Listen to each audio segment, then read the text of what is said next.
Yesaya pasal yang ke-6 ketika Yesaya mendapat panggilan Tuhan. Pertanyaannya, kenapa Tuhan memilih orang? Untuk apa dia memilih orang, saudara? Bukankah Tuhan bisa bicara sendiri? Bukankah Tuhan bisa menyampaikan apa yang dia mau? Tapi kenapa dia pilih orang, saudara? Ya, Tuhan memilih orang untuk menyampaikan pesannya. Yang pertama, ya karena Tuhan tidak mau ada yang binasa, itu tentunya. Yang kedua, karena tidak semua orang bisa mendengar suara Tuhan. Amin, saudara. Jadi Tuhan pilih orang untuk menyampaikan suaranya secara manusia, supaya manusia yang mendengar itu bisa mengerti, karena tidak semua orang bisa mendengar suara Tuhan. Bahkan pendeta. Ya, bagaimana bisa mendengar suara Tuhan? Ya, kita harus membangun sebuah hubungan yang bukan biasa-biasa saja. Saya percaya kita semua tahu bahwa kedewasaan rohani tidak bisa diukur hanya dari mimbar ini. Ketika kita terlibat dalam pelayanan setiap hari Minggu, no saudara. Kita perlu mendengar Tuhan berbicara. Tuhan menuntun di dalam rumah tangga, di dalam pelayanan, di dalam berbisnis, di dalam segala hal. Bukankah dia berkata, aku akan menunjukkan kepadamu jalan yang harus kau pilih, yang harus kau tempuh. Cuma sayang tidak semua orang bisa mendengar suara Tuhan. Ketika saat bangsa Israel jatuh dalam kemerosotan yang begitu hebat akibat dosa dan pemberontakan mereka terhadap Tuhan. Tuhan mencari seseorang, saudara. Untuk dia bisa pilih, ya. Kita lihat Yesaya pasal 6 ayat yang pertama dikatakan, dalam tahun matinya Raja Uzia, aku melihat Tuhan duduk di atas tahta yang tinggi dan menjulang. Dan ujung jubahnya memenuhi bait suci. Para serafim berdiri di sebelah atasnya, masing-masing mempunyai 6 sayap. 2 sayap dipakai untuk menutupi muka mereka, 2 sayap untuk menutupi kaki mereka, dan 2 sayap dipakai untuk melayang-layang. Dan mereka berseru seorang kepada yang lain, katanya, kudus, kudus, kuduslah Tuhan semesta alam, seluruh bumi penuh kemuliaannya. Maka bergoyanglah alas ambang pintu disebabkan suara orang yang berseru itu, dan rumah itu pun penuhlah dengan asap. Ayat yang kelima, lalu kataku, celakalah aku binasa. Sebab aku ini seorang yang najis bibir, dan aku tinggal di tengah-tengah bangsa yang najis bibir. Namun mataku telah melihat sang raja, yakni Tuhan semesta alam. Tetapi seorang dari serafim itu terbang mendapatkan aku, di tangannya ada bara yang diambilnya dengan sepit di atas mezbah. Ia menyentuhkannya kepada mulutku dan berkata, lihat ini telah menyentuh bibirmu, maka kesalahanmu telah dihapus dan dosamu telah diampuni. Lalu aku mendengar suara Tuhan, ya. Aku mendengar suara Tuhan. Tuhan berkata apa, saudara? Siapa yang akan kuutus dan siapakah yang mau pergi untuk aku? Maka sautku, ini aku, utuslah aku. Saudara, ya saya tuh membaca ayat ini tuh saya bergetar loh. Tuhan bingung loh. Tuhan bingung dan tanya, siapa yang mau untuk aku utus? Loh, dia sekelas Tuhan loh, saudara. Tapi bagi dia mencari di antara begitu banyak orang Israel, dia ingin mencari orang yang bisa dia utus. Itu ternyata sulit, saudara. Cuma untuk mencari orang yang akan dia utus. Dia bertanya, siapakah yang mau untuk aku utus? Kenapa Tuhan memilih Yesaya, saudara? Ya, pada waktu itu keruntuhan Israel dengan kerajaan utara dan selatan, mereka mengalami kemerosotan moral yang begitu luar biasa. Mereka terpisah dari Allah. Mereka jatuh di dalam dosa, dalam penyembahan berhala. Dan yang Tuhan tuh mengasihi, saudara. Dia ingin berbicara kepada bangsa itu. Lalu dia mencari orang. Yesaya berasal dari keluarga bangsawan. Dia bukan orang miskin. Tapi dia punya hati yang mencintai Tuhan. Dan saya percaya Tuhan itu memilih orang karena dia melihat hati. Tuhan melihat hati. Ya. Yesaya itu pada waktu itu dia berumur sekitar 25 tahun. Siapa di sini yang umur 25 tahun? Ya, udah tua-tua semua ya. Harusnya udah lebih dari Yesaya ini ya. Gerejanya aja udah 33 tahun. Ya. Bayangkan loh, 25 tahun. Saya dipanggil Tuhan umur 21 tahun. Ya. 25 tahun. Yesaya menyerahkan dirinya, saudara. Ya, dan pada saat itu ketika Tuhan memanggil dia, saudara, bangsa itu berada dalam kemerosotan moral yang begitu luar biasa. Terjadi ketidakadilan di atas bangsa itu. Di dalam segala aspek kehidupan, mulai dari ya bait sucinya, dari hubungan mereka dengan Tuhan sampai ke urusan perpolitikan di atas bangsa itu. Orang miskin ditindas demi kepentingan kerakusan ya dari para penguasa. Dan bukankah ini hari-hari ini yang sedang terjadi di atas bangsa kita? Ada kemiripan pada waktu itu, saudara, antara bangsa Israel dan bangsa Indonesia hari ini. Hari-hari ini sedang terjadi kemerosotan moral yang begitu luar biasa. Dan itu membawa kehancuran di dalam satu bangsa. Karena Alkitab berkata dosa menjadi noda bagi bangsa. Ini hari-hari ini terjadi. Tuhan Yesus bikin mujizat, air jadi anggur. Indonesia, Pertalite jadi terjadi di atas bangsa ini. Ya, nggak tanggung-tanggung loh, 1.000 triliun 1 tahun. Itu duit atau daun? Betapa rakusnya. Ya, tapi ngomongnya babi haram, mending makan babi aja. Lebih halal daripada korupsi 1.000 triliun. Iya enggak, saudara?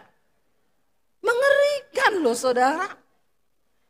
Bangsa ini sedang ada dalam kemerosotan yang begitu hebat. Dan saudara tertawa saja. Saudara nggak pernah menangis berteriak kepada Tuhan untuk berdoa bagi bangsa ini. Saudara nggak merasakan hati Tuhan buat bangsa kita Indonesia. Saudara jangan diam loh. Kita ada di tengah bangsa yang sedang rusak begitu luar biasa. Mulai dari pemerintah sampai ke bawah-bawah, sampai kepada rakyat, bahkan gereja. Gereja, saudara. Ya. Hancur kanan kiri saling berebut. Saya tidak tahu apa yang diperebutkan itu apa, saudara. Apakah Tuhan tidak menangis melihat hal yang seperti ini terjadi? Dan saudara enak-enak aja jadi Kristen yang setiap hari Minggu saudara lompat-lompat di gereja. Hello.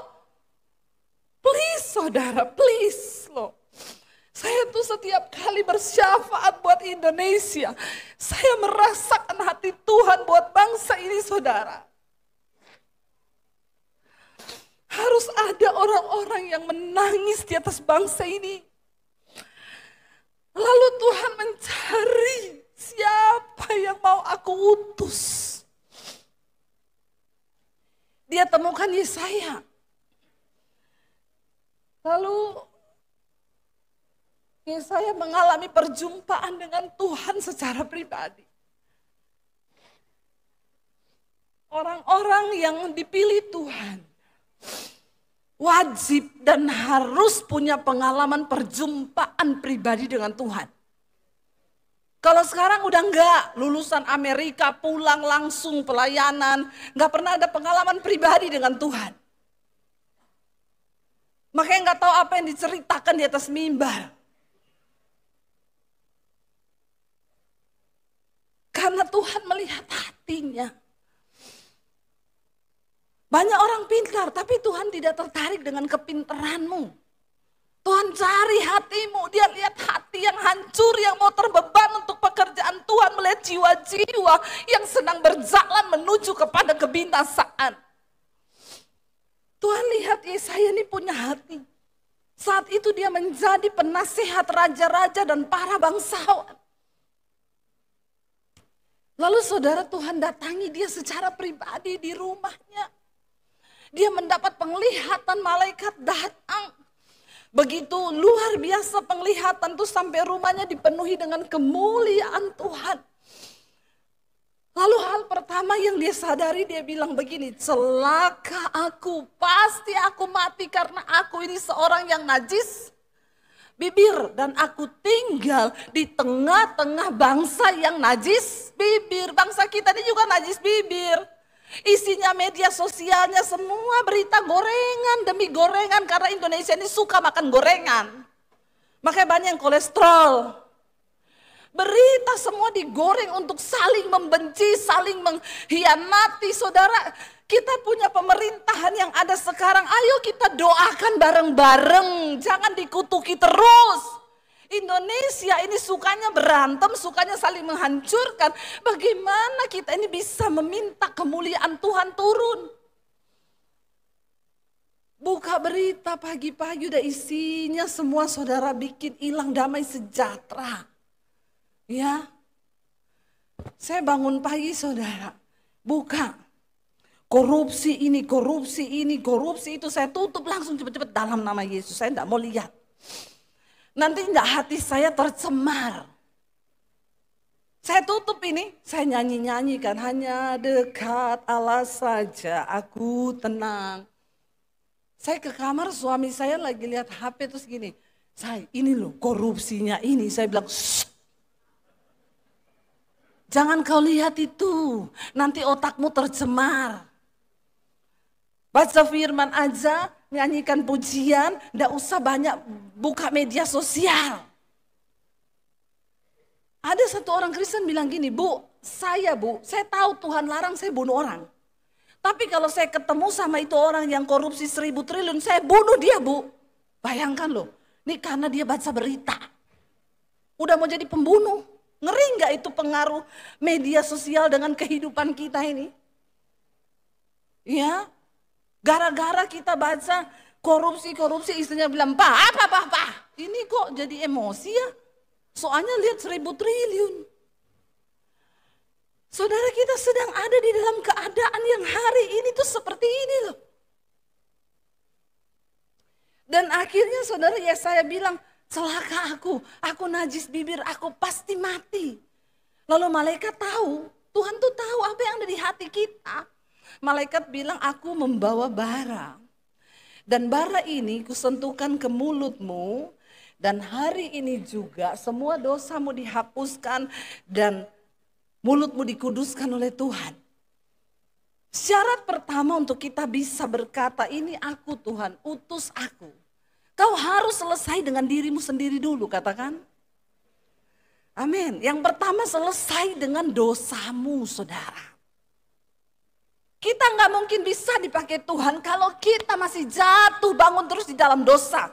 Kita bukan orang yang kebal dosa, tapi jangan engkau menghambakan diri terus kepada dosa dengan alasan saya kan masih daging. Siapa sih yang sempurna? Enggak ada manusia yang sempurna, tapi Tuhan melihat hatimu. Amin. Kita nggak mungkin bisa menangkan orang. Lah kenapa Yesaya harus dikuduskan dulu? Karena dia harus membawa berita supaya bangsa itu dikuduskan. Amin. Lah kalau dia tidak kudus bagaimana ceritanya, saudara? Dia harus dikuduskan dulu, bertobat dulu, dan harus konsisten. Karena dia akan menyampaikan pesan Tuhan yang menyuruh bangsa itu bertobat. Lah kalau dia nggak bertobat bagaimana ceritanya?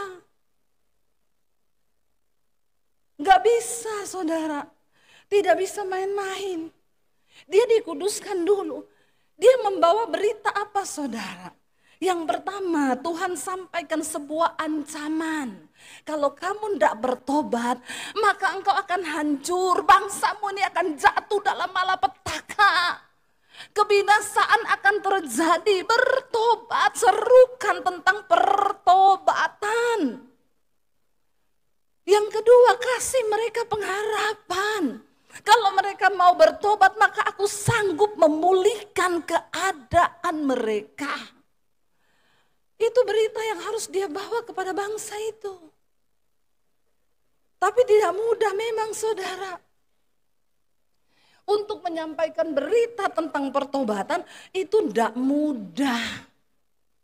Karena orang itu lebih suka hidup di dalam dosa dan kedagingan daripada bertobat. Makanya Tuhan cari orang yang mau berkata ini aku Tuhan. Pertama kita harus mengalami perjumpaan pribadi dengan Tuhan. Itu titik awal pertobatan kita, titik balik. Setelah itu kita harus dikuduskan. Kita selesai dulu dengan diri kita. Yang pertama selesai dengan dosa. Yang kedua selesai dengan diri apa saudara? Bagaimana mungkin kita bisa diutus Tuhan dipakai menjadi penuai kalau kita jadi orang Kristen yang disinggung dikit tersinggung. Enggak gereja-gerejaan, kenapa? Itu loh, si bapak itu kemarin nyinggung aku, saya tuh tahu yang dia maksud tuh saya. Emang cuma di sini gereja, saya bisa kok pindah ke gereja lain. Ini kebanyakan orang Kristen ini begini nih. Ya, mentalnya itu saudara tersinggung sedikit. Hancurnya banyak. Kita tidak pernah selesai dengan diri kita. Ngambekan, tersinggungan. Padahal kita ini diutusnya itu bukan seperti rasul-rasul zaman dulu loh. Sekarang kita pelayanan di AC enak kan. Di gedung enak, ber-AC, apalagi yang di Plaza Indonesia. Habis itu turun makan, kadang-kadang saya itu merasa berdosa loh saudara. Kalau habis pelayanan terus diajak makan, dalam hati saya, kita ini keenakan loh. Kita ini enggak kayak rasul-rasul zaman dulu loh. Kita ini sudah terlalu enak menjadi orang Kristen. Enak banget kita ini jadi Kristen, enak. Kita belum kayak Rasul Paulus yang berkata, aku ini setiap hari berada di dalam bahaya maut karena nama Yesus. Orang Kristen sekarang tidak. Urusannya terputar dari satu masalah ke masalah yang lain. Masalah tersinggung, masalah kepahitan, masalah ini, masalah itu. Hello saudara. Terus kapan kita bisa maksimal dipakai Tuhan? Engkau tidak pernah selesai dengan dirimu. Kita berputar terus di urusan itu. Tersinggung, kepahitan, ya. Belum lagi pelit. Bilang amin. Saya tahu orang Kristen tuh pelit banyak.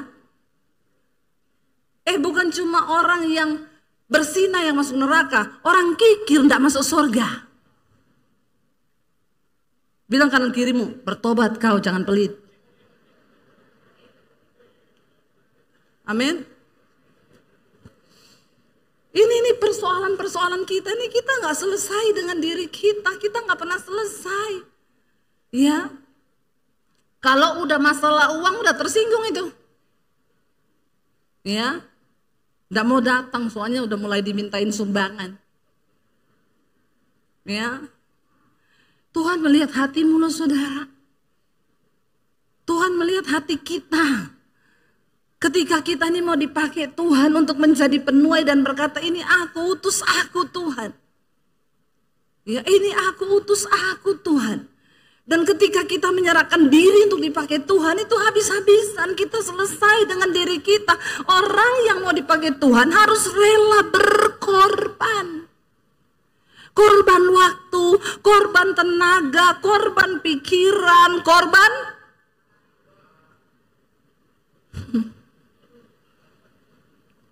Ngomong uangnya cuma sedikit. Kunci engkau diberkati hari-hari ini saudara, Tuhan lihat hatimu. Ya, kita harus rela mengorbankan diri, menyerahkan seluruh hak hidup kita. Saya ini kadang-kadang ngomong sama suami saudara. Kita ini loh, baru pindah di rumah baru, gak sempet-sempet nikmati rumah. Saya ini pulang ganti koper berangkat, pulang ganti koper berangkat, pulang ganti koper berangkat. Tapi saya cuma mau bilang Tuhan, selalu yang saya takut, firman Tuhan bilang selama masih siang bekerja. Karena akan datang satu saat malam dan kau tidak bisa lagi buat apa-apa. Malam itu bisa bicara kiamat, bisa kita terbaring di tempat tidur, masuk rumah sakit, nggak bisa apa-apa, bisa. Amin saudara. Karena itu selama hari masih siang, toh kita ini belum seperti rasul-rasul yang dulu, yang begitu menderita. Kita hari ini hanya bergumul dengan kedagingan kita yang mau kita matikan, itu aja nggak lulus-lulus. Kepahitan, diresapi, sakit banget ya. Ya direnungkan siang dan malam. Bukan firman yang direnungkan. Ini orang Kristen zaman sekarang ini. Terus bagaimana Tuhan bisa pakai hidup kita menjadi penuai? Kita harus selesai dengan diri kita, beres dengan diri kita. Tersinggung mah biasa, besok udah biasa lagi aja kalau jiwamu sehat, lain kalau kau sakit jiwa. Dikit-dikit tersinggung, dikit-dikit marah, dikit-dikit kepahitan, dikit-dikit pindah gereja, dikit-dikit ngapain saudara? Ya, kita harus dibentuk, kita harus dibina oleh Tuhan, didewasakan, baru kita hidupnya bisa jadi berkat. Baru kita bisa berkata, ini aku, utus aku Tuhan. Bangsa kita ini loh saudara. Terus kita gak usah berpikir, nanti saya diutus kemana ya? Nggak usah saudara pikir, saudara mau ke Papua, mau ke Merwali sana, mau ke tempat-tempat yang ngeri, nggak usah berpikir terlalu jauh. Di keluargamu saudara, di keluarga besarmu, masih ada begitu banyak orang yang belum bertobat. Anak-anakmu, iparmu, orang tuamu yang harus kita selamatkan. Loh tapi kan dia udah Kristen bu, Kristen tapi imannya mati. Kristen tapi nggak tobat. Kita bicara soal kekudusan itu nggak main-main loh saudara. Yesaya dipanggil untuk bicara supaya bangsa ini bertobat, menguduskan diri, merendahkan hati, supaya Tuhan bisa membaharui mereka, memberkati mereka. Karena kalau mereka hidup terus dalam dosa, Tuhan gak bisa memberkati. Karena Tuhan bilang dosamu itu menghalangi semua yang baik daripadamu. Tuhan mau ada orang-orang yang bisa dia pakai. 2018 saya mendengar suara Tuhan. Saya itu berdoa begini, terserah saudara mau percaya apa tidak Tuhan bicara, karepmu. Kalau kau sudah gak percaya Tuhan bicara, jangan jadi Kristen kau. Berarti Tuhanmu mati. Siapa yang masih percaya Tuhan masih bisa bicara sampai hari ini? Dia Tuhan yang gak pernah berubah. Dari zaman Yesaya, dari zaman Elia, dari zaman Rasul Paulus sampai hari ini, dia Tuhan yang sama, yang masih bisa berbicara, menuntun kita, membawa kita untuk masuk dalam janjinya yang sempurna saudara. 2018 saya tuh berdoa, Tuhan engkau mau bawa kemana pelayananku? Tuntun aku Tuhan. Saya bergumul sungguh-sungguh saudara. Saya cuma dengar Tuhan ngomong begini, ambil alih dunia media untuk Injil, karena aku akan datang, sebab aku akan memberikan engkau tuaian bangsa-bangsa. Terus saya bilang, saya bergetar waktu itu, saya bilang media, tapi saya nangis, saya nyembah Tuhan, saya mendengar banyak Tuhan sampaikan sesuatu. Setelah itu saya bilang sama suami saya, aku tuh doa loh, Tuhan bilang ambil alih dunia media untuk Injil. Kalau media itu berarti kata suami saya TV. Berarti TV di Indonesia ini di mana? Dia sebut salah satu TV di Indonesia yang tayangan yang rohani itu yaitu gitu ya. Disensor namanya. Ayo kita pergi ke sana. Saya ada kenalan di situ saudara. Saking saya ini membawa visi Tuhan. Saya datang, saya bilang, saya cerita sama teman saya itu, saya dapat visi begini-begini, Tuhan bilang ambil alih dunia media. Saya boleh nggak khotbah di TV-mu dengan goblok, dengan apa ya lugunya dan terlalu lugu apa saya nggak tahu. Pokoknya saya tuh mau menjalankan apa yang Tuhan suruh. Hampir di sana dia bilang, oh bisa ibu, bisa. Sekali syuting 6 juta. Jangan tepuk tangan. Dan ibu harus bikin 10 episode, jadi 60 juta. Tuh saya bilang, mahal ya. Pertama, ya memang saya enggak punya uang segitu. Dulu, sekarang punya. Enggak usah tepuk tangan. Biasa aja. Terus, saya tanya, misalnya saya bisa bayar 60 juta, iya ibu syuting di studio kami pakai semua peralatan kami, itu udah pasti tayang? Belum. Jadi saya udah bayar 60 juta tapi belum pasti tayang, iya. Langsung muntaber saya saudara. Muntaber itu apa? Mundur teratur tidak berkabar. Muntaber ya toh? Gila bayar 60 juta belum tentu tayang, ngapain gitu ya. Kami dan suami saya pulang naik motor waktu itu saudara. Jauh-jauh naik motor panas, basah kuyup keringet. Di Indonesia ini kan naik motor itu pakai jaket tebel ya. Makanya orang bule bingung lihat orang Indonesia. Panas banget kok pakai jaket tebel, karena panas nanti gosong kita kalau nggak pakai jaket. Udah keringetan, basah kuyup, saya tukang keringet buka helm udah kayak ayam kecemplung got. Dengan hati yang ya lesu, lemah, loyo, letih. Ya yowes Tuhan. Tuhan yang suruh begitu tapi buktinya saya enggak bisa. Ya berarti Tuhan salah bicara. Suami saya bilang kalau media itu TV setauku. Ya udahlah kita abaikan sajalah. Saya pelayanan di Bali. Saya lagi duduk di satu restoran nunggu ketemu orang. Saya lihat ada orang syuting-syuting di situ, saudara pakai kamera, pakai apa-apa gitu, pakai drone. Zaman itu saya tanya gini, ini mau syuting buat apa ya? Oh kami mau bikin TV bu, di mana? Di YouTube.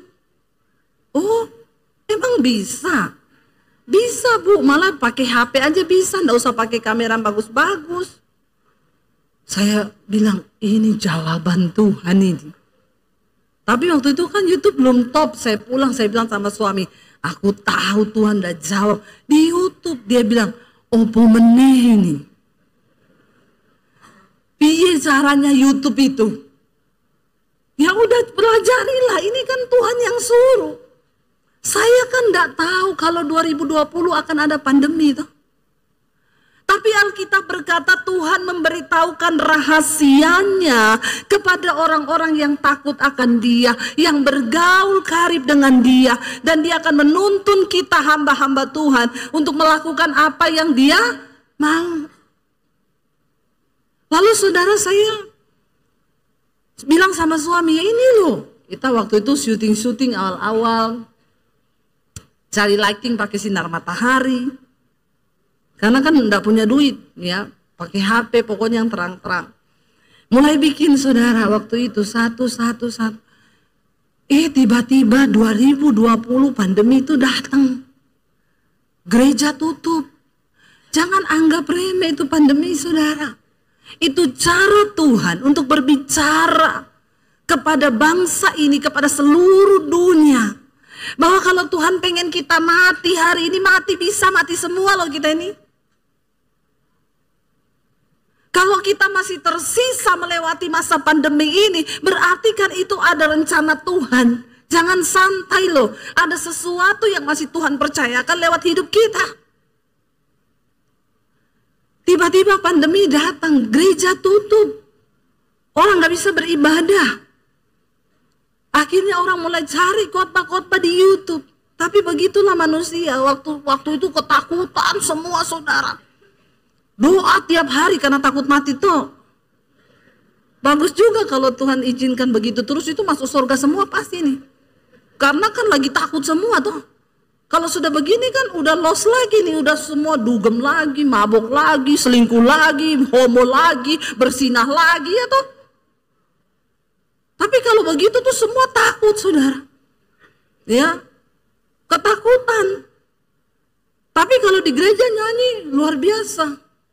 Walau 1000 rebah di sisiku, Kau tetaplah Allah penolongku, walau 10.000 rebah di kananku. Pret. Dengar satu mati ketakutan.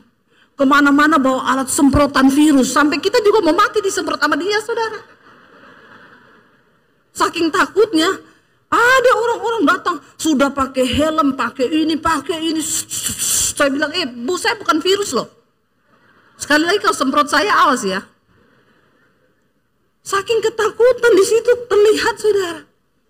Tapi nanti kalau sudah habis begitu udah biasa lagi nih, dosa lagi.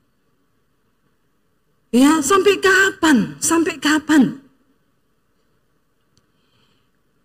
Di situ saudara saya mulai, saya kaget waktu itu subscribe saya pas pandemi naik satu hari 1000. Kok enggak wow ya? Satu hari 1000 nih, bukan cuma wow.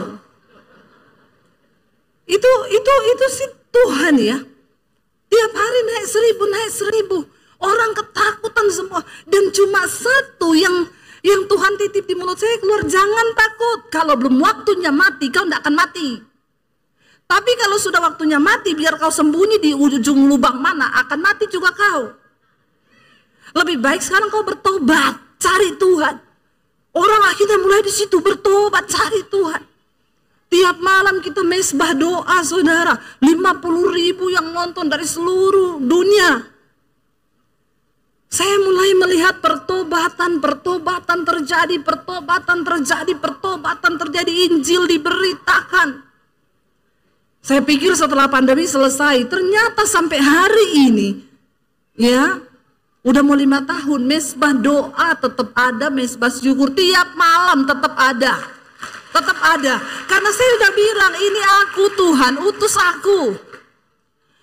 Saya lagi makan di restoran Salatiga saudara. Lagi makan, suami istri datang nangis di kaki saya. Tiba-tiba, Bu Debbie, saya gak kenal. Saya bilang, jangan nangis gitu, nanti saya dipikir ngapa-ngapain kalian berdua. Berdiri. Biasa aja, jangan alay lebay ya. Terus mereka berdua berdiri. Bu, kami mau berterima kasih Bu, Tuhan pakai Ibu. Kami tidak jadi bercerai Bu, gara-gara kami dengar khotbah Ibu. Lalu kami bertobat. Hari ini kami dipulihkan Tuhan, usaha kami dipulihkan Tuhan lewat apa yang Ibu sampaikan. Saya tuh kaget loh saudara. Ada orang telepon saya dari luar negeri. Bu, saya mau berterima kasih ya. Saya enggak jadi bunuh diri gara-gara khotbah Ibu. Jadi Bu ceritanya, saya itu selingkuh. Terus waktu saya selingkuh, usaha kami goyah. Ya, jadi akhirnya di situ saya morat-marit hidup saya. Saya takut ketahuan istri saya. Di situ iblis bujuk saya untuk lompat dari gedung bertingkat. Saya tuh pulang ke rumah hari itu Bu, cuma untuk mau siap-siap untuk bunuh diri. Saya masuk rumah, istri saya lagi nonton khotbahnya Ibu Debbie. Saya lewat, Ibu ngomong begini, ada orang mau bunuh diri saudara. Lu gak usah bunuh diri, bentar lagi juga mati kok. Dan dia pas lewat, pas saya ngomong begitu, dia keluar lagi. Dia naik di mobil lagi, di jalan dia nangis bercucuran air mata dan dia bilang, Tuhan, terima kasih Tuhan. Dan sejak hari itu dia dengerin semua khotbah-khotbah saya, dia tinggalkan selingkuhannya dan dia bertobat kembali kepada Tuhan. Saudara, saya mendengar begitu banyak kesaksian. Lalu mungkin kita bertanya begini, saya tuh bagaimana caranya untuk saya bisa menjadi seorang penuai di akhir zaman yang bisa untuk Tuhan utus? Ini saya waktunya sampai jam berapa ya Pak? Bapak Gembala bilang begini, berarti sampai jam 12 malam. Saudara mau? Saya enggak. Anda puas, saya lemes. Saudara, akhirnya sampai di mana tadi ya? Oh iya. Kita ini berkata, Tuhan, ini aku, utus aku. Sering kali kita berpikir bagaimana caranya Tuhan mau utus kita pergi kemana. Saudara, satu kali ada kesaksian. Dia bersaksi di mesbah doa saya, Bu, saya baru mengerti. Ya sudah habis waktu itu ya, sudah 0 itu waktunya. Tapi enggak apa-apa, Pak Gembala dengar suara Bapak Gembala. Kau tidak usah mengancam saya di situ, angkat-angkat 5 menit, sudah ke sana saja. Ya, lalu saudara, ya, lalu itu ibu guru bersaksi, Bu, saya mau bersaksi. Saya baru mengerti ibu itu ngomong kita semua harus menjadi penuai di akhir zaman. Saudara, sampai hari ini saya nggak buka gereja. Saya ini sudah banyak orang yang mendukung untuk buka gereja. Ada tempat gratis dikasih. Tapi saya tanya Tuhan, Tuhan apakah benar Tuhan suruh saya buka gereja? Karena banyak orang nggak buka gereja, dia buka gereja. Padahal bukan Tuhan yang suruh. Bertobat ya. Tanya benar-benar. Lalu saya tanya, Tuhan tuh bilang gini, kamu ndak usah buka gereja. Karena saya dapat ayat, tuaian banyak, tapi pekerja sedikit. Persiapkan para penuai. Kita harus bekerja karena ini tuaian banyak, saudara. Itu tadi yang Tuhan bilang, siapa yang mau aku utus untuk pergi? Ibu guru itu cerita, di kelasnya itu, dia bilang, sejak saya ikut mesbah doa, saya mengerti ternyata kita ini menjadi penuai di bidang kita masing-masing, di tempat kerja kita masing-masing. Kita nggak perlu sekolah Alkitab dulu, ambil S1, S2, S3, S21 kayak Samsung. Sekarang Samsung udah S berapa? Ya, ternyata Bu, sesimpel itu. Saya ini guru. Saya dengar ibu punya pengajaran, ya kalau kamu guru, muridmu itu dombamu, itu tuaianmu. Kalau perlu dengan orang tuanya. Ada satu anak di kelas itu nakal, minta ampun. Pokoknya paling nakal. Kalau ketemu guru lain, semua bilang keluarin aja anak ini. Tapi sejak dia mengerti bahwa itu tuaiannya yang harus dia gembalakan. Satu saat anak ini, saudara, dia colok mata temannya pakai pensil. Dia ngamuk, orang tuanya datang ke sekolah. Semua orang marahin anak ini dan dibilang ini anak keluarkan saja. Tapi guru itu membela di depan kepala sekolah, beri aku waktu untuk layani anak ini. Dia panggil anak itu, dia bilang, kenapa kamu begini? Orang tuamu di rumah seperti apa? Oh, saya tiap hari lihat mama papa berantem, mamaku kadang dipukuli. Gurunya tahu, oh ini penyebabnya. Makanya anaknya jadi begitu. Akhirnya dipanggillah mama papanya ke sekolah. Ditanya sama gurunya, ibu sama bapak kehidupan keluarganya di rumah seperti apa ya? Oh kami baik-baik saja. Kristen ini. Kami baik-baik saja, nggak ada apa-apa. Banyak orang Kristen sakit tapi merasa sehat. Makanya tidak pernah sembuh. Yesus berkata bukan orang sehat yang butuh dokter, tapi orang sakit. Masalahnya banyak orang pura-pura sehat. Padahal udah demam menggigil, pucet, matanya pucet, nggak ada darahnya. Kamu sakit ya? Enggak, sehat. Ini kan gila. Makanya banyak bikin masalah di dalam gereja lagi. Nggak pernah sembuh. Bertahun-tahun begitu terus hidupnya, nggak pernah berubah. Ditanya, oh baik-baik saya, tapi gurunya sudah tahu dari anaknya, mereka berdua sering ribut. Anak kan nggak bisa bohong. Akhirnya gurunya berinisiatif, tiap malam dia WA ibunya. Bu, banyak berdoa ya, Tuhan mengasihi keluarga ibu. Lama-lama ibu ini merasa ada tempat curhat. Dia mulai bilang, Bu doakan ya, sebenarnya rumah tangga kami itu tidak baik-baik saja. Tapi kami berpura-pura baik di luar. Pencitraan. Lalu akhirnya ibunya bilang, oh ibu ada Tuhan Bu. Saya boleh telepon ibu enggak? Tiap malam ini orang tua murid telepon ibu ini terus. Curhat dia. Dia bilang, aduh lama-lama saya capek juga ibu. Dicurhatin, akhirnya saya kirimlah khotbahnya Bu Debbie. Ini ibu denger ya. Sekarang itu tidak ada alasan saudara tidak menginjil. Saudara tinggal share loh. Heran, drama Korea aja di share. Yang gak penting di share. Urusan yang gak penting di share. Tapi firman Tuhan gak pernah di share. Tuhan akan tanya loh, buat apa handphonemu ini selama ini di tanganmu? Pernah nggak kamu share firman Tuhan? Khotbahnya Pak Konrad di share. Khotbahnya pendeta-pendeta di sini semua bagus, di share dong sama keluargamu, sama temenmu. Jangan takut ditolak. Walaupun ditolak besok kirim lagi. Amin. Ada saatnya ketika dia butuh, dia klik saudara. Lalu ibu ini dengar. Dia mulai dijamah Tuhan. Dia nangis saudara.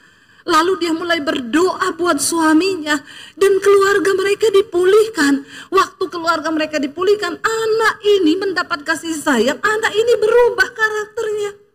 Lalu guru itu bilang, Bu terima kasih Bu. Saya mengerti panggilan saya sekarang. Bahwa ini aku Tuhan, utus aku. Nggak perlu harus STH, MTH dulu. Untuk menjadi pendengar. Tapi kita beri diri. Saya tutup karena memang waktunya sudah habis. Ya, saudara, saya kemarin pelayanan ke Adelaide. Saya pelayanan di Australia 10 hari. Tadinya saya harusnya terbang ke Melbourne. Tapi karena gembalanya di Melbourne lagi ke Eropa, saya dibelokkan untuk pelayanannya ke Adelaide. Saya tadinya pikir orang bilang, Bu ke Adelaide ya, itu kota sepi loh Bu, gini-gini. Saya agak gondok juga sebenarnya di hati. Aduh ngapain juga kita ke sana ya, ngerti gitu enggak usahlah ke sana, kita liburan aja sama anak-anak. Karena saya harus terbang ke Adelaide, anak-anak saya tetap di Sydney. Berat di hati saya, tapi saya percaya gini, pasti ada rencana Tuhan lah, berangkat aja. Harus rela. Ya, nggak sempet jalan-jalan. Pelayanan terus, anak-anak kita tinggal terus, Dek, kamu jalan-jalan sendiri ya. Mami papi mau pelayanan dulu, kamu pergi sendiri, kita pelayanan saudara.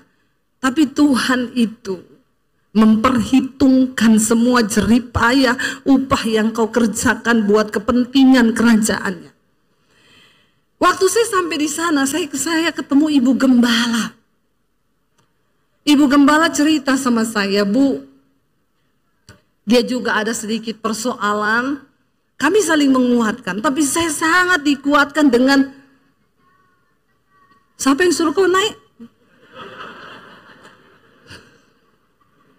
Oh, dia mau mengiringi saya ya. Jangan mengintimidasi saya.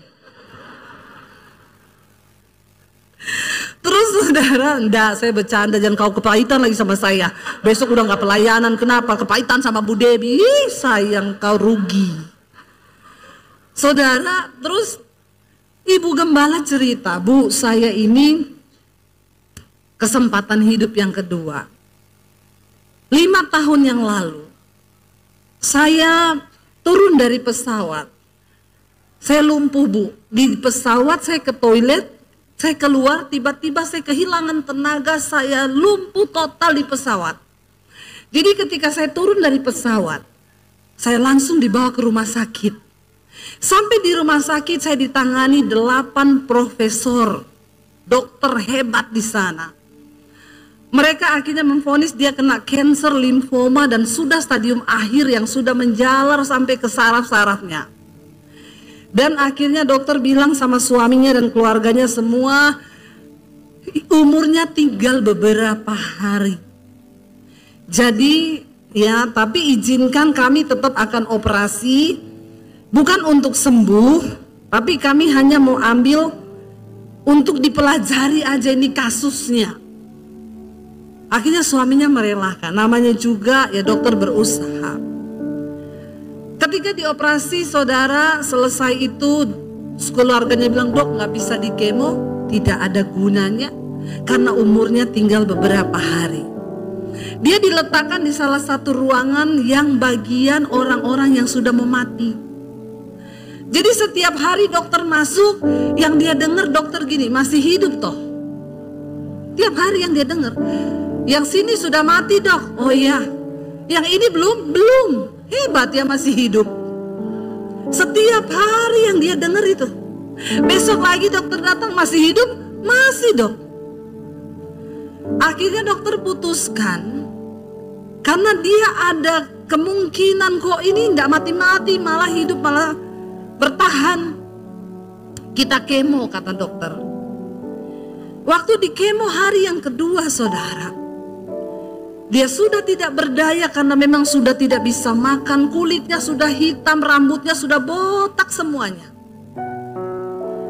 Lalu dia panggil anaknya, dia bilang, relakan mama ya, mama udah tidak kuat. Mungkin sudah sampai di sini waktu Tuhan, nggak apa-apa. Mama tetap mau bilang Tuhan baik, Tuhan baik. Kamu jangan sakit hati. Mama sudah tidak kuat, lebih baik mati. Malam itu di ruang isolasi, dia bilang, saya lihat bu, setan itu datang terus, setan itu mau mendekati. Jadi orang itu memang kalau mau mati, saya ketemu beberapa orang yang pernah mau mati tapi nggak jadi mati. Itu setan datang saudara, mau berebut jiwanya. Makanya waktu saat-saat mau mati itu memang kita harus imannya kuat. Sedikit kita menyangkal Yesus, udah setan yang jemput itu. Itu yang setan tunggu. Waktu keluar dari mulutmu ngomong, kenapa sih Tuhan kau bikin begini, tiba-tiba mati. Udah binasa saudara. Dia bilang tuh setan bu datang berganti-gantian. Ketika malam itu dia sudah lemas, dia antara sadar dan tidak, dia lihat ada bola yang menyala dan bola itu indah saudara.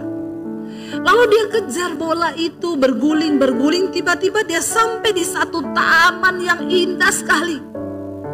Dia bilang, bu itu taman indah banget dan saya lihat di situ orang-orang yang sudah mati, tapi dalam Tuhan. Orang-orang yang dia kenal yang sudah mati, mereka senang di situ, mereka nyanyi, mereka bahagia. Jadi tidak usah takut mati saudara, di sana tuh enak ternyata. Amin.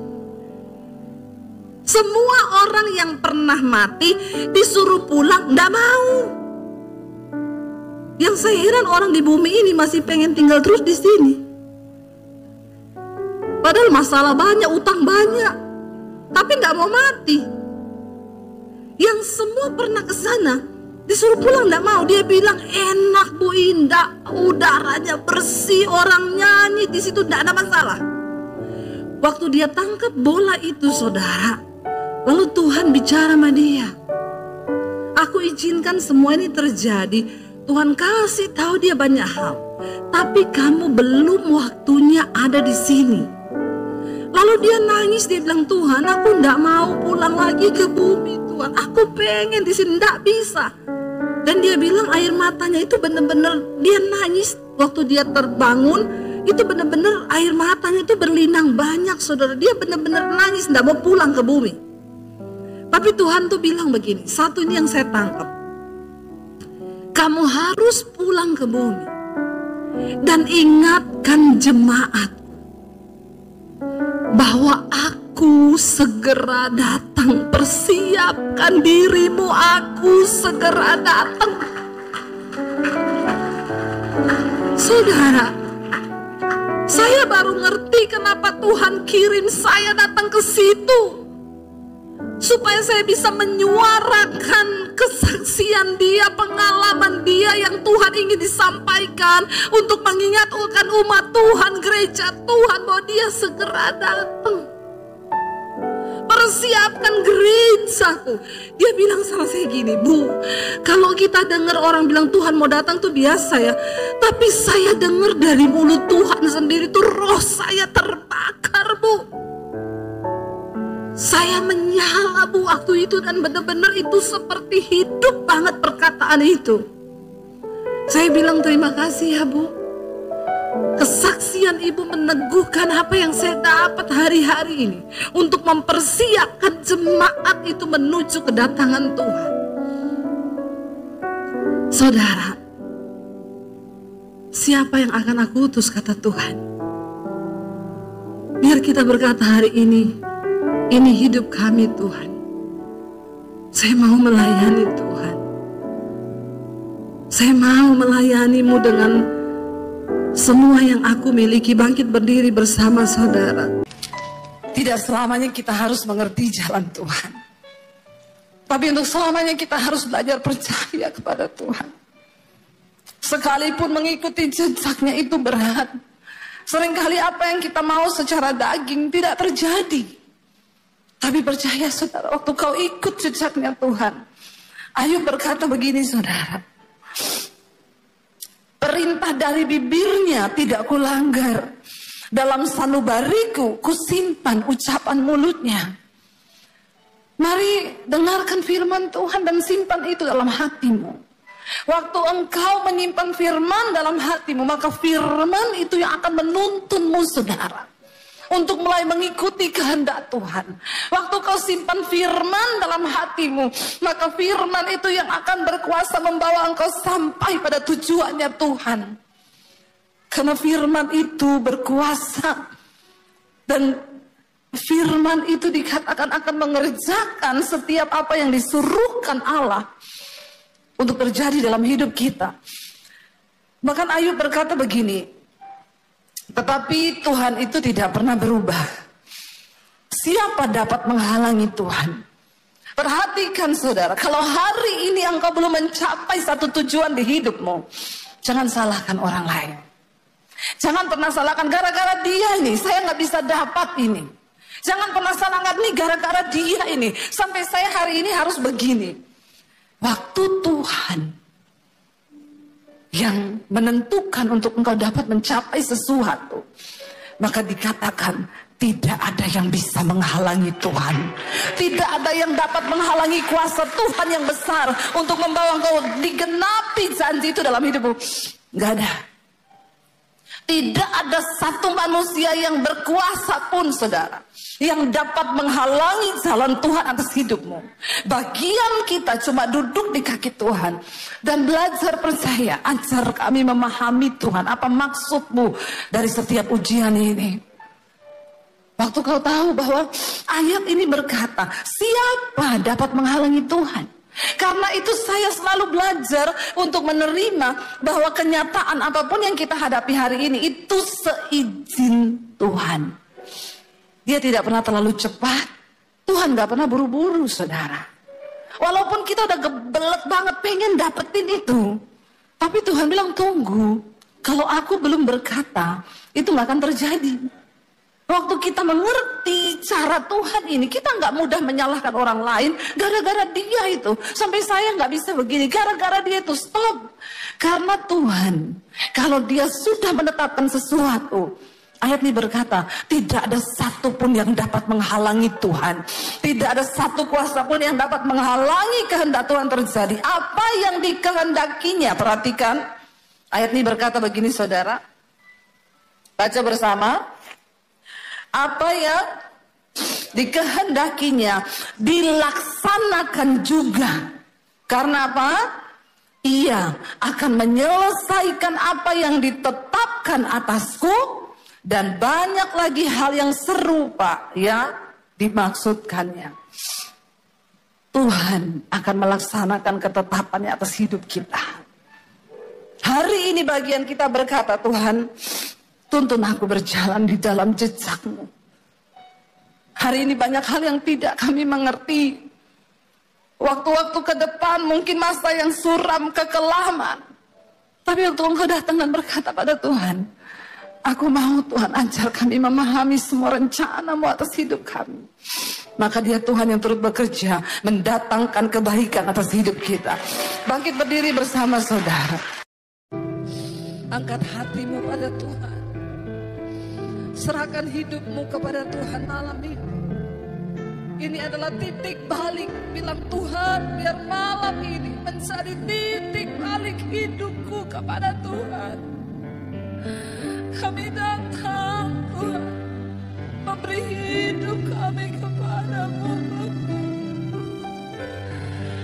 Bahwa lidah kami hanya memuji Yesus.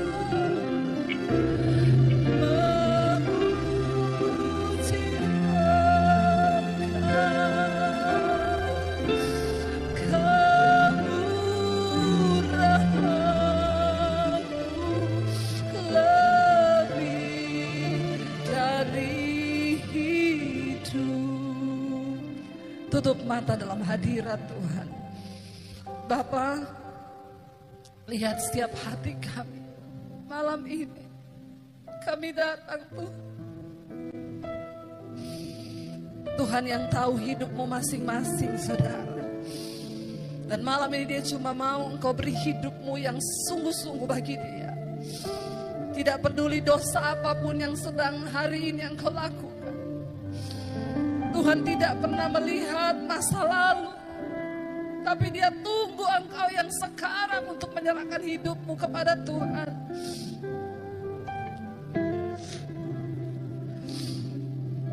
Ini hidup kami Tuhan Yesus. Berapa banyak di antara saudara yang mau sungguh-sungguh menyerahkan hidupmu pada Tuhan? Angkat tanganmu di tempatmu, saya akan berdoa. Tuhan, Engkau melihat setiap tangan kami yang terangkat kepadamu Tuhan. Ini kami di atas kota Palangkaraya ini Tuhan. Kami datang menyerahkan hidup kami kepada Tuhan. Biar kemurahan-Mu nyata di hidup kami Bapa.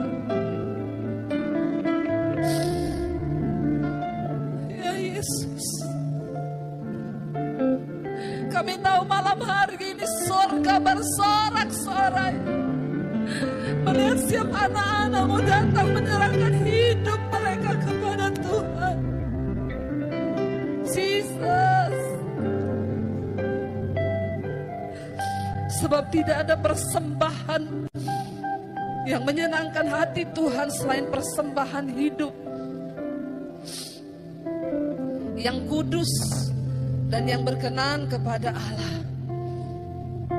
Apapun keadaan kami malam ini, kami mau berkata sekali Yesus, kami mau tetap pilih Yesus saja dalam hidup kami. Tuhan, apapun yang sedang mereka alami dalam hidup mereka malam ini, hamba percaya Engkau yang Maha Tahu. Yang terikat dengan dosa sudah dilepaskan dalam nama Tuhan Yesus. Yang sakit malam ini Tuhan sembuhkan dalam nama Yesus. Yang mengalami pergumulan yang berat malam ini Tuhan lepaskan dalam nama Yesus.